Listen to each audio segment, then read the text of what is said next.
actually we have some time until we hear that.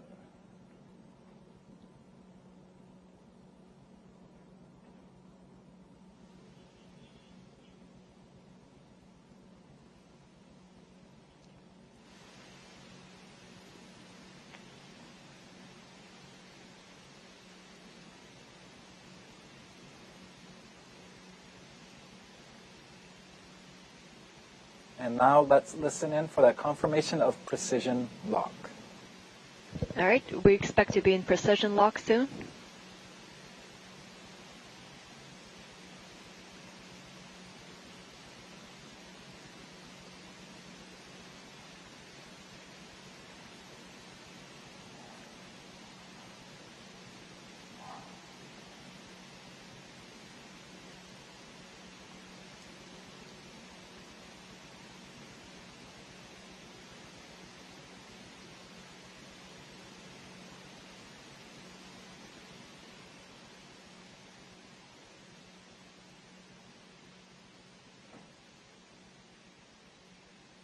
We are waiting for confirmation of precision lock.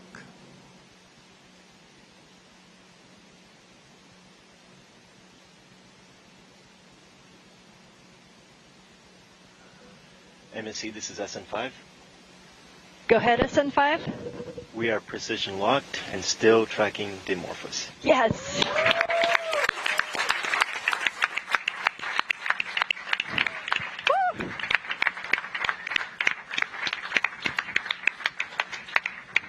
We are soon going to hear again from Elena right. Adams. This is great. This is DART MSC on DT Mach. So this was our last milestone. At this point, we're going to be working towards Dimorphos. I expect we're going to do some burns. We're about 4,500 miles away from Didymos and Dimorphos. So let's see what happens.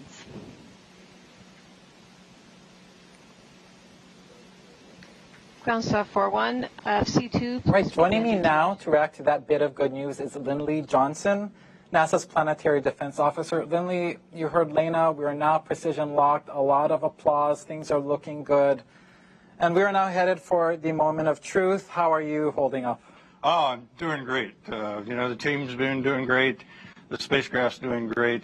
This precision lock, is absolute milestone for the terminal phase here. We've got a good signature on Dimorphos, so the spacecraft has what it needs to guide itself in for the impact here in 17, almost 18 minutes. So we're doing great. Yep, so close. Very exciting moments ahead. Now, we can't say this enough, and I know you've said it so many times, but it's worth repeating for viewers that Dimorphos is not a threat to Earth, nor will it be after impact, right? No, that's right. This asteroid system is still almost 7 million miles away from the Earth.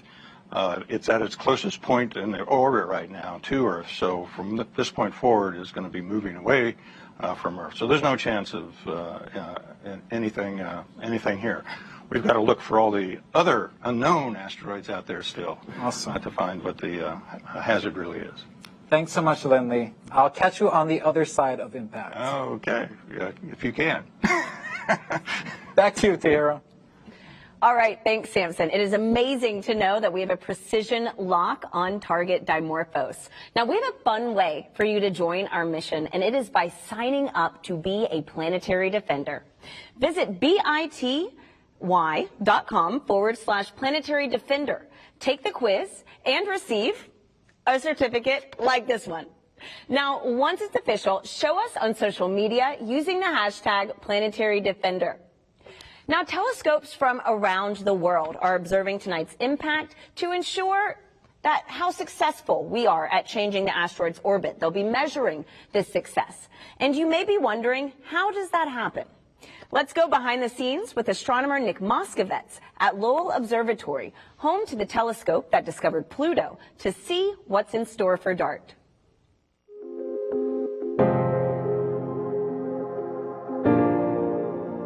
This is Lowell Observatory. Lowell is one of many observatories around the world that will be observing the DART impact, NASA's first ever planetary defense test mission, to see how much a spacecraft impact can deflect an asteroid in its orbit. This is where Pluto was discovered, and we are still doing research in all areas of astronomy today. So let's go check it out.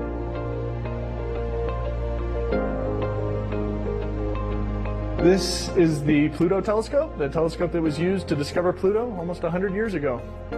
So here we are at the Clark telescope. This is where Percival Lowell sat to observe Mars.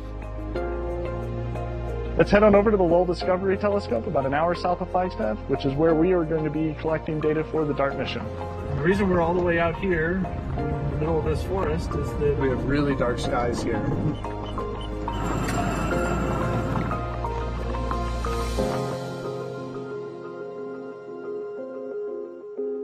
And this is the Lowell Discovery Telescope. This is what a 4.3 meter telescope looks like.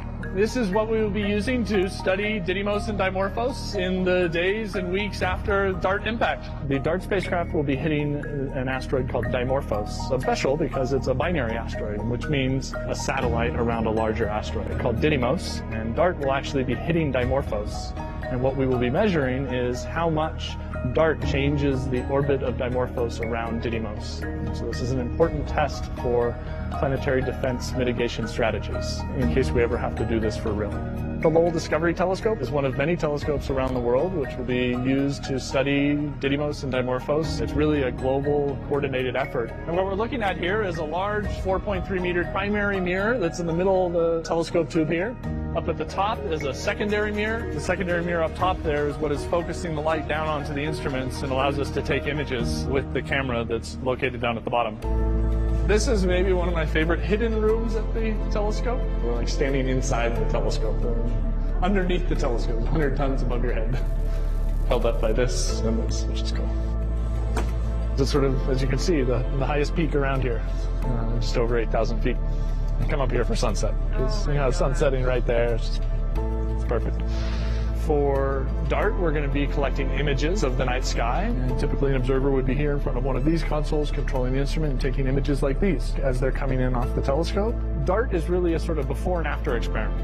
We need to understand the system before the spacecraft intentionally impacts, and then we have to understand what the outcome of that impact event is. As we watch from the Earth, Dimorphos will pass in front of Didymos and behind Didymos. What we will be doing with those images is measuring the brightness of Didymos in those images and looking at how that brightness changes. And those dips in brightness allow us to measure when these eclipses happen and measure the orbit period of Dimorphos. And so you have essentially a fixed star field here. All the white dots are stars of different brightness, and moving through this field is Didymos and Dimorphos, which again, we can't distinguish them as discrete points of light, but we have that small object moving through the field of view. So after impact, we will then be able to go back and start observing intensely, looking for those mutual events, those eclipse events of Dimorphos passing in front of and behind Didymos. And on each one of these frames, we're measuring the brightness to assess whether or not it's undergoing one of these events where Dimorphos is passing in front of or behind, and using those to determine the orbit period of Dimorphos around Didymos. This is such a cool experiment. It's such a singular experiment. Using the ground-based telescopes like this one and others around the world to watch the system and see how it's affected by this impact event, because that's really what's going to give us the answer to what did DART do at the time of impact. And that will be exciting to see how that evolves over the days and weeks following that impact. All right. After a 10-month 470 million mile journey, DART is just minutes away from making history. A truly global effort, this mission has brought together people from around the world, united under one goal: to find a way to protect humanity from a hazardous asteroid if one were ever discovered. Now, usually NASA spacecraft are intended to operate for many years or even decades, but not DART. DART was built to be destroyed. DART is a mission of firsts, proving that a spacecraft can autonomously seek, find, and approach a target in space that's so far away we don't even know what it looks like. It also marks the first time humanity will have moved a planetary body in the universe. I said that correctly. Now, at this point, the spacecraft is controlling itself. making small maneuvers to ensure it's lined up with its target. DART is speeding through space and will cover the last 4 miles of its journey in just 1 second.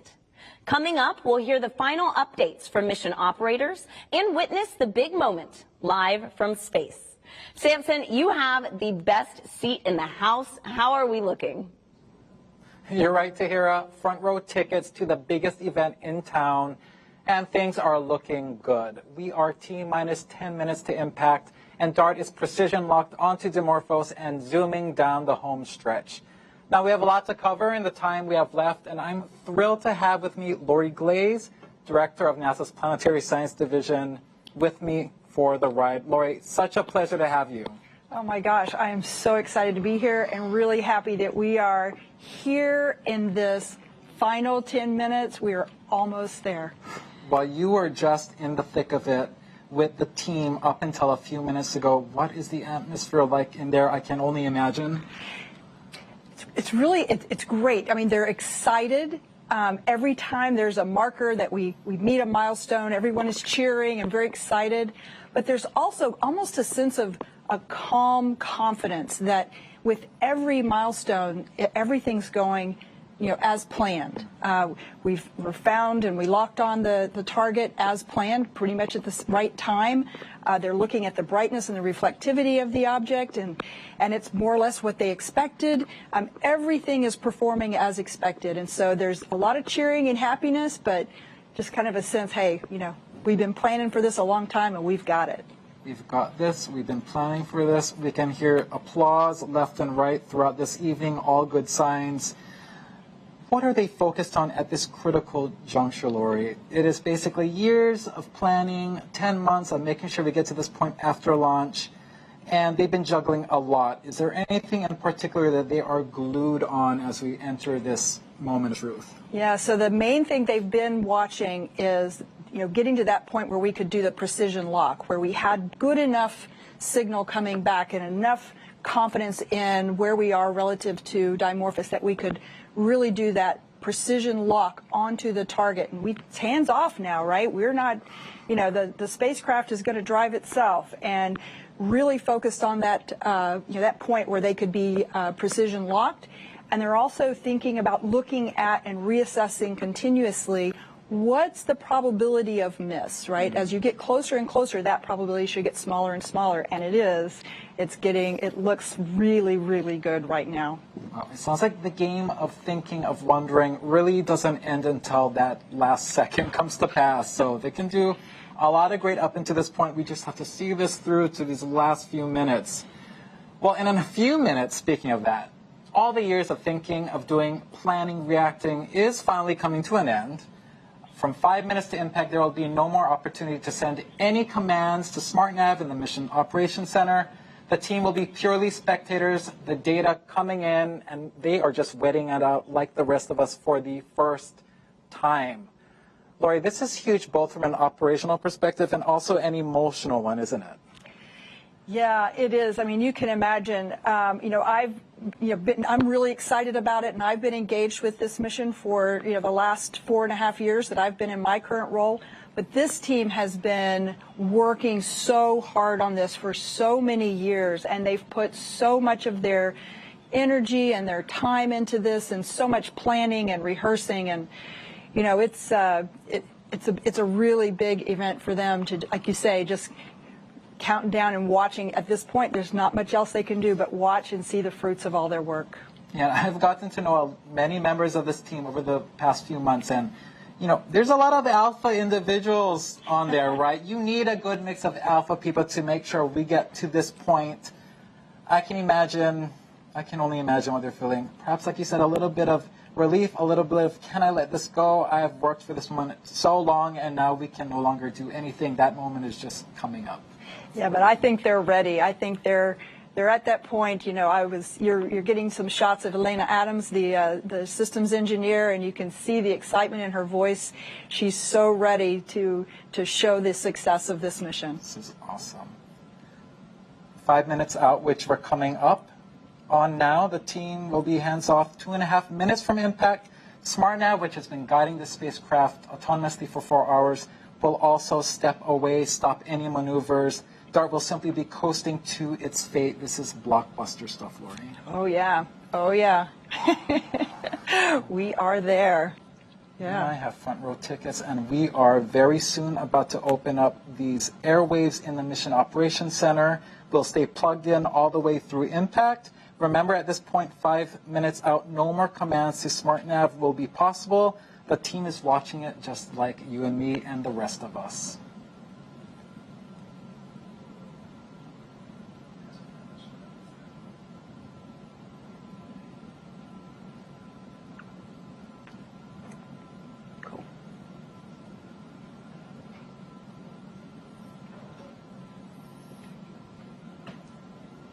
All right, we've reached 5 minutes from impact. The final command opportunity to SmartNav has passed, and the team is simply watching that data stream in just like we are. Also remember, there is a 38-second lag for the data to travel to Earth, and also an additional few more seconds for image processing. It's important to note that.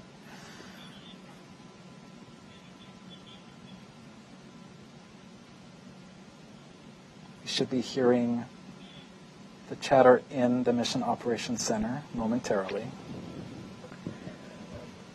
This is DART MSC on DT Mach. 5 minutes till impact. 5 minutes till impact. We are at 1,100 miles away.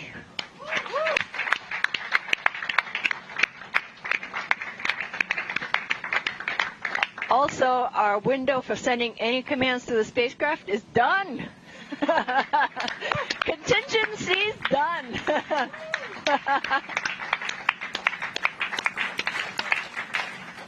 This is a great vibe in that Mission Operations Center right now, Lori. It really is. They are so excited. And I'm honing in, looking at these images as we get closer and closer, and you look at Didymos, and just you're starting to see this physical body appear there. It's incredible. Just incredible. That sounds great. I'm still having a hard time believing this is real imagery coming in near real time. Yeah. Yeah, but you've been watching it over the last 30, 45 minutes go from just being a collection of individual pixels, and now you can actually see the shape and the shading and texture of Didymos, and we're going to see that same thing with Dimorphos as we get closer and closer. This is so cool. Never before seen images of Dimorphos will come into stark relief.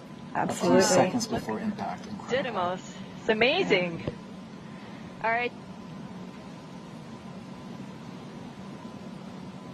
The team is standing just recognizing this moment, years in the making.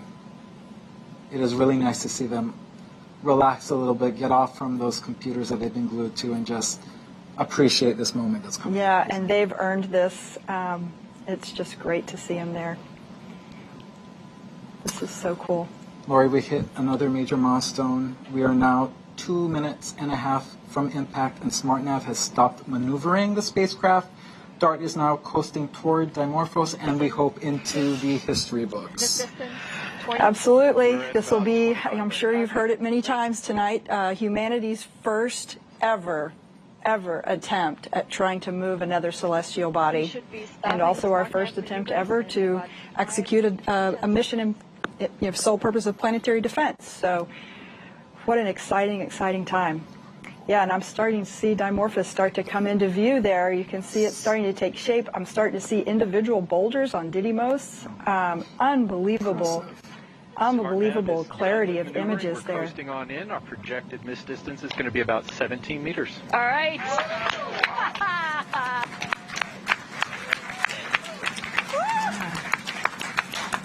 All eyes on this event. Space telescopes, ground telescopes from every continent on Earth.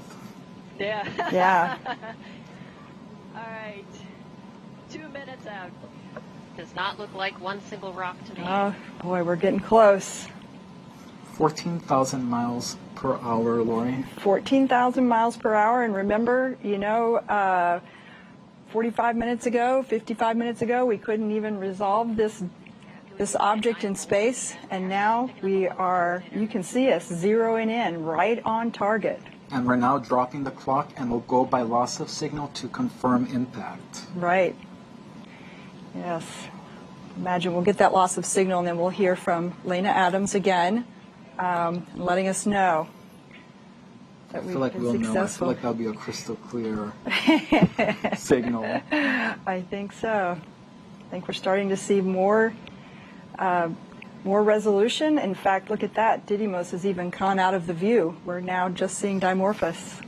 This is remarkable stuff. Oh my goodness, look at that.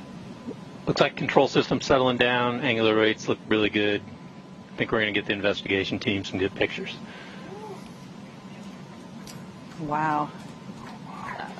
No, come on, we can do better than that. Starting to see those individual boulders there. You can see shadows of the various 30 rocks on the seconds till surface. impact. It's amazing, guys. Oh my goodness, look at that. Unbelievable. Yeah. Looks to me like we're headed straight in.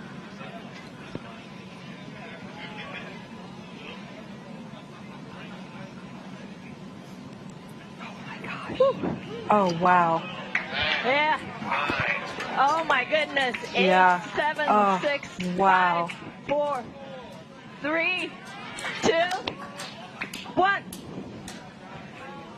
Oh my gosh. Oh wow. Awaiting visual confirmation. All right.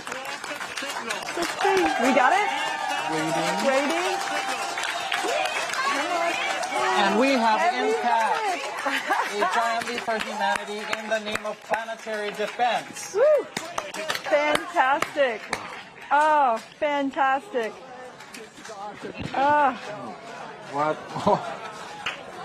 What a moment. Very few words can really capture this moment. This is beautiful to watch.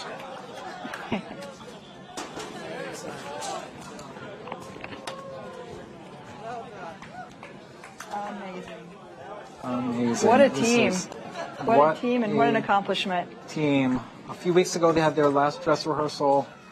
They were getting emotional at the dress rehearsal. And they're like, this is crazy. We're getting emotional. This is not the real thing. I can only imagine what they are feeling right now.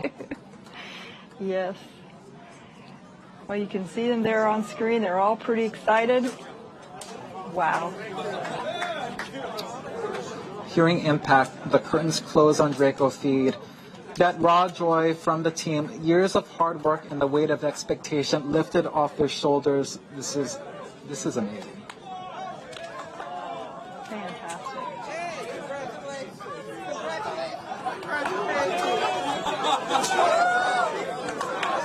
This is beautiful. And Lori, really, this is a huge moment for the mission.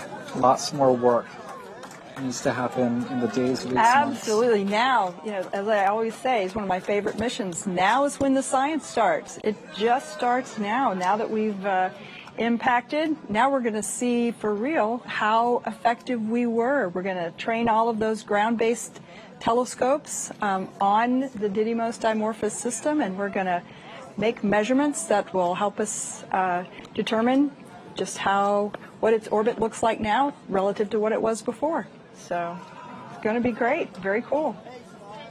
All right, this is when science, engineering, and a great purpose, planetary defense, come together, and it makes a magical moment like this. Yeah, really. Absolutely. And you can see so many people there that have made this happen.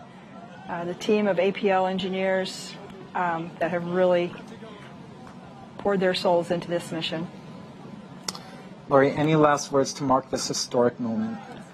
Oh, we're embarking on a new era of humankind, an era in which we potentially have the capability to protect ourselves from something like a dangerous, hazardous asteroid impact.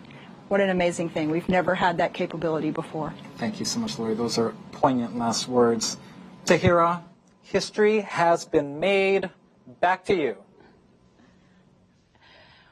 Wow. I mean, what an exciting day for the DART team. And in case you're keeping score, humanity won.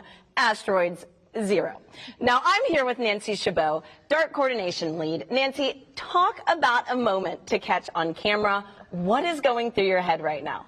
I mean, I'm just thinking, wow, that was amazing, wasn't it? I mean, those images, you just got closer and closer, and sort of we've been planning for this moment. We've been talking about it for years. At APL here, we've been working on this since 2015, and I knew, I've been talking, these are the images that we're going to see, and they're going to be spectacular. And I think even then they exceeded my expectations of just zooming in like that, and, you know, it really is just such the team accomplishment, and to get to this moment over so many years. And I don't have to talk about it as coming anymore. It's happened now. We have done this. It's happened, and it is just incredible that as humans, like, we have done this. We did this. And Nancy, do you have anything you'd like to say to the teams who made tonight possible? Oh, I mean, I don't need to say anything to the teams because I know everybody like me is really proud to be part of this, right? Proud of this thing that we've been working on for years, you know, and even before 2015, internationally, people wanted to do this. People wanted to take this first test. And then we finally did. Partners across the United States. We have actually 28 countries represented on our investigation team of scientists, telescopes on all 7 continents, everybody doing their part to make this moment happen. I know I'm really honored to be on this team, and I know other people on the team feel the same way. As you should, Nancy, and I mean, there's a lot to celebrate here tonight. And so now that we have